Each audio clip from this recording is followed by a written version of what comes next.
Welcome, everybody, to the Leaders Leading Leaders podcast.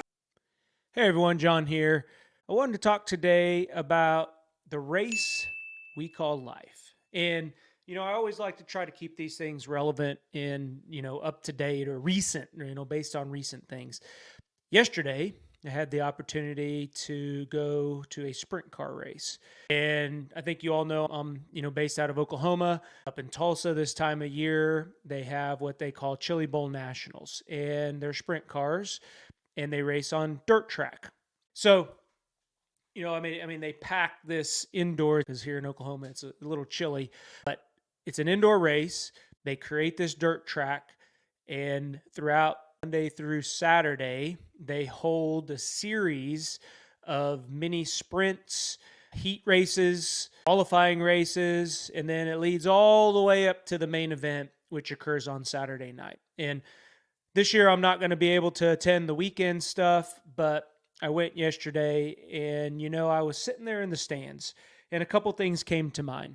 As I'm, watching the event, and it starts early in the day with individual races, and they race individually for times. And then that moves into heat races where they're racing or jockeying for position in the various qualifying, or what they call C main, B main, and A main events. You have to get certain places. You have to place, certain 1, 2, 3, or 4, depending on the race, in order to get a spot in the main event, A main. It is the last race of the night, and the top 2 there go, on to the race on Saturday night, and Saturday night is the big event. But that got me thinking. During the races, we're walking around in the pits in the back, and each race organization has a trailer. They have all the cars sitting out there, and see the crew working on the cars, and they're adjusting the tires. They're adjusting maybe the tension or suspension on the car. They're looking at the gear ratios. They're looking at the engine output, right? And they're doing all these modifications on the cars in between races. And that got me thinking, this is just like life. Think about it. We do individual races, don't we? We challenge ourselves. We always try to go above and beyond. We always try to beat the previous time, just ourselves. Maybe New Year's resolutions. We look back, we set goals, and we look forward to get better. We're racing ourselves. We're running around that track, and after each race, we're looking at how the tires do. Were they too slick? Did they grip enough? How was the track? Was the track bumpy?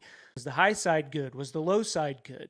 How was the suspension? And we go back into the pit, and what do? We make adjustments. And that may be, John, I talked about hitting the reset button. Hit that reset button for yourself. Maybe you set a goal, and you're falling down. You're not getting there. You're not achieving what you set out, the milestones or the daily tasks, whatever that looks like. So you're going to hit the reset button. You're going to go in the pit, and you're going to figure out what's not working, and you're going to fix it. And then guess what? You're going to go out and you're going to run another lap, and you're going to see how the car feels. You're going to see how life feels. How are you doing? Is this something that you need to make another adjustment on? And then once you get there, you're going to have some goals. Or maybe you're at a job or whatever your vocation is, and you're competing against others. So you're going to get in those heat races, and you're going to take all the feedback and everything that you put into that vehicle, and all the adjustments and all the, minor tweaks, or maybe major tweaks. Maybe you flip. We all fall down on our face. I can't tell you, I've learned way more from my failures and falling down and having to pick myself back up. So that's just like a car, maybe, speeding off the track, or flipping, or something breaks on the vehicle, and you got to go back into the pit, and they got to fix it. And guess what? You got to start in the back. They don't let you start in the front, but you got to race your way. You got to get up in the front. So you race others. And this is just like life. This isn't any different than what we do in a normal job, in life in general. We are going to fall down, and we're going to go back, and we're going to self-correct. We're going to figure out what was working, what's not working, what we need to change. Daily things, you got to start with the daily things. Those are the things that are going to form habits, right? Similar to what they do. You don't want to make a bunch of adjustments. At least a pitfall that I've fallen in my life is I'm like, all right, John, I got to, eat well. I got to exercise 30 minutes a day. I got to wake up at 7 a.m. And oh, by the way, I got a couple rooms in the house that I want to, paint that Jen is wanting to get done. And I start piling on all these adjustments on myself. And I'm just setting myself up for failure. Similar to, what a crew chief would do in the pit. They're going to make minor tweaks. They're not going to just throw the baby out with the bathwater. They're going to go in and they're going to say, okay, let's do suspension, and then let's go take a couple laps and see what that does. All right, that's fixed. Now, maybe we need to do some gear ratio adjustments, right? Maybe we need to go a little faster. Maybe we need to go a little slower as individuals. Those 30-day sprints that we go on to, jumpstart us into habit-forming daily tasks or daily activities. So a lot of this, I'm sitting in the stands and I'm like, man, this is like a metaphor for life. I don't know if any of you all are racing fans, but during COVID, I got involved in sprint car racing. There wasn't a lot of sporting events going on. There just really wasn't a lot of anything going on. Neighbors, big, huge race fans, have been all the time watching sprint car racing. I was immediately hooked because I loved the fact that you could go around based on the driver, based on the car, based on the conditions of the track, the weather. All these variables played into how well you perform, and that's what we do in life.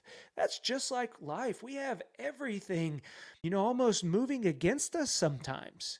It can be anywhere from a money situation, or maybe an unexpected bill that comes up, or maybe health. I hope nobody ever has to go through major health issues, but that could come up. How are you adjusting in the pit? How are you making those minor modifications to make sure that you're successful? Don't do a lot at once. Tweak one thing, see if it works. Tweak something else, see if that works. Respond to that feedback, because I tell you, it's worth it. There's a reason why the Chili Bowl is 4 days, Monday through Saturday, because they are building up to that A-main on Saturday night. And even before that, after they've run all the races, they figured out the cars that are going into that A-main, that final event. What do? They change up the track. They get the tractors out there. They start working the track. They put water on the track.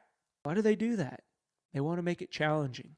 And sometimes when we get to the top, when we think as leaders, or everything's going right in life, maybe we're on a good streak. We're on a hot streak. The car is revving up. We feel it.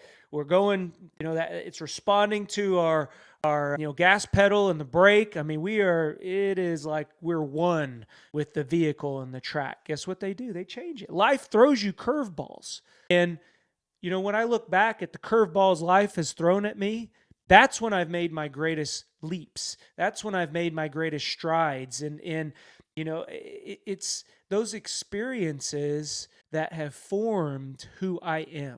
So as leaders, what do we have to do to help others respond to those changes in life?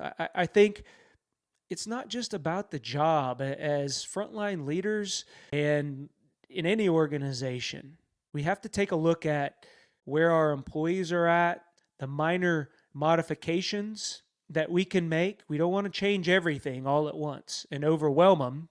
We want to just change one thing, work on one thing, see how that goes. Take a lap around the track. How did that feel like? All right, now we're going to change something else. Take another lap around the track. What did that feel like? I think you all know where I'm going here, that we as frontline leaders, we're the crew chief. We're the ones in the pit. And you may have 10 different vehicles out there, and each vehicle is going to be a little bit different based on the driver, based on our team members, based on the employees, based on, folks that we're mentoring and coaching. They are all a little bit different. And how do we respond as the crew chief? We're getting feedback. We're asking the driver. We're out there maybe in the crow's nest looking at the car. How is it responding around the curves? These cars are highly, technological, so they have a lot of computer equipment in them. We go and look at the computer equipment, the data, the information that's going to help us make those informed decisions. But again, we're changing minor things. We're changing one thing at a time. We don't throw them a bunch of different changes. During our performance reviews, during our annual reviews, or our quarterly reviews, however often that you are meeting with your employees, make sure that we're not changing a whole lot of things. We're not throwing a whole lot of things at them. I mean, I'm one that, I have weekly conversations and bi-weekly conversations and monthly conversations that lead up to the quarterly and the annual conversations that we have as far as performance reviews. But I try, to do that. That's my way of running those individual races, running the heat laps, getting feedback individually, getting feedback. Well, how are we interacting with the team? This year, during my, January type meetings, my one-on-ones, I asked every team member of mine to come up with a individual goal and a team goal. Now, why would I do that? Because as individuals, we have certain goals that are very near and dear to our hearts. But in the work environment, we're also part of the larger team. So how are we going to make ourselves better? Because, my 4 pillars, right? Faith, self, family, vocation. How are we going to, make sure we're in the right mindset? So when we go into a team meeting, or whether there's a challenge or we're thinking differently, what are those things that we're going to do individually that are going to bring value to the team? So what's our value? And then what's the value that we bring to the team? And it's important to think that way whenever we're looking at, those minor tweaks and modifications that we're making in our teams. Similar to the race that, I love. And yesterday it was interesting. One of the fan favorites was at the race, and they, started in back. They had some racing for a different race car owner. And I'll tell you, there was probably a lot of pressure on them to win because they've won the event, the overall event, a couple times in the past, and they didn't do so well. During their qualifying laps, they got a little behind. They caught back up. They had to make it all the way from the B main into the A main. They did very well in their B main race. And then when they got into the A main race, they started back. They were probably middle of the pack, right? So you're in bunched up with everybody else, and you're trying to get up into the top 2, so that way you don't have to race through the other events to get to the show, to the main event on Saturday night. And they're getting around the racetrack pretty well. You could tell that they're getting comfortable with the track, and they're trying to figure out their line. And probably it was 21 laps into a 30-lap race, and they hit this berm, and all of a sudden, there goes the car. It rolls over. And that was it. The car was too damaged for them to continue, and they cart the car off. How do we respond whenever we flip and we have to cart the car off? Do we get right back in the seat? Do we give up? How do we reassess? What went wrong? Do we take that turn too sharp? Are we going too fast? Do we need to slow down? Sometimes you got to slow down to go far.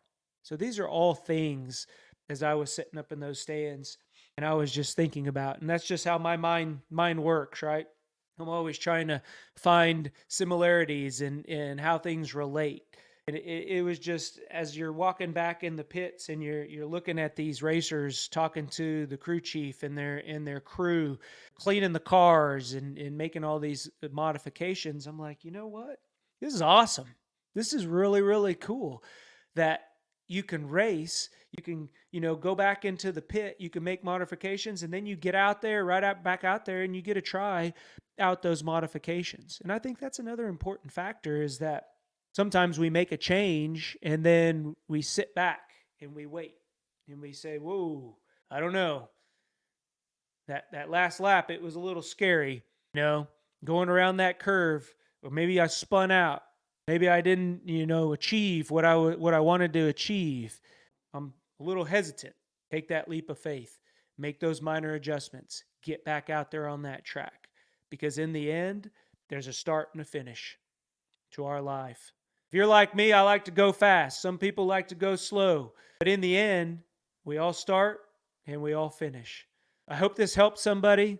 One thing that I love about coaching and mentoring is seeing progress, is seeing people, that light bulb moment go off when they begin to think differently about themselves and about their value to the team. And I will tell you that is one of the biggest benefits, one of the greatest things that any coach, mentor, leader can see happen. And it makes it worth it. It makes all those late nights, and it makes those meetings and everything that goes along with being a leader that is not so fun. It makes it all worth it whenever you see that checkered flag and you're in first place across that finish line. So go finish first. Go be great. Talk to everybody later. Bye. If you enjoy what you're hearing, please hit the like and subscribe button. It helps us get others to where they're going.